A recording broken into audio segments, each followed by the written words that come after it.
Hallo zusammen und willkommen zu noch einem weiteren Unboxing von EMK.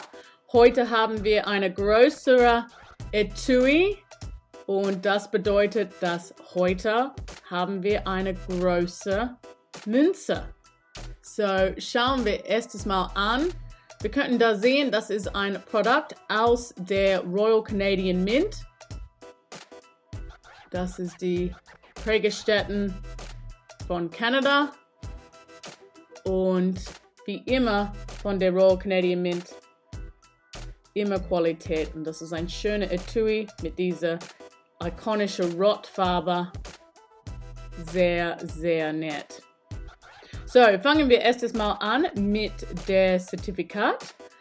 Wir könnten da sehen, das ist ein 20, 23, 50 Dollar in Feinsilber. Das ist 4,9 Silber. Sehr, sehr schön. Und dieses Produkt, das heißt Maple Leaves in Motion. Echt cool. Das ist ein besonderes Münzen.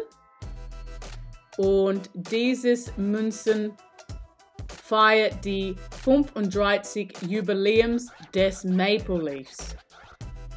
So cool.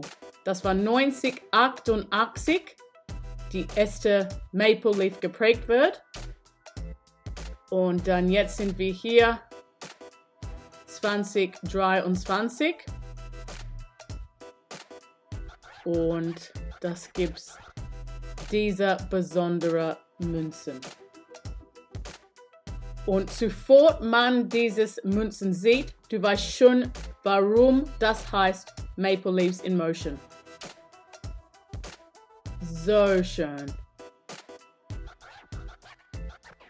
Wir schauen jetzt offensichtlich durch die Kapsel, aber man kann sofort diese Qualität sehen.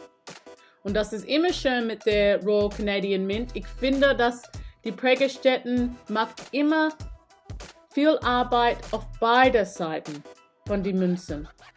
Und das ist echt cool. So, nehmen wir raus von der Kapsel.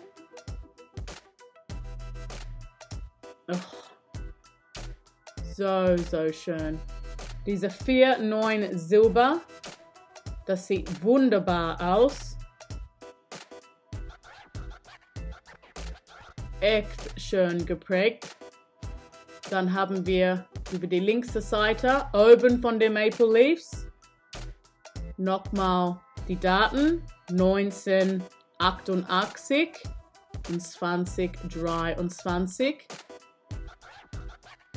Und hier Königin Elisabeth II. Und das ist auch schön. Auf die linke Seite von dieses Münze könnten wir auch ein paar Daten sehen. Und das ist, schauen wir hier, 1952 bis 2022. Und das ist, wie lang Königin Elisabeth II, der Königin aus Großbritannien war. So, diese Münze hat viele Dinge, viele Themen, aber es ist dieser besondere pulsierenden Effekt. Das ist unfassbar.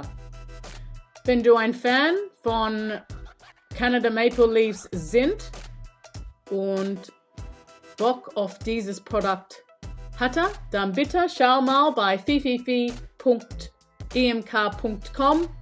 und es ist auch nett, weil wir haben viele von diesen Maple Leaf Produkten.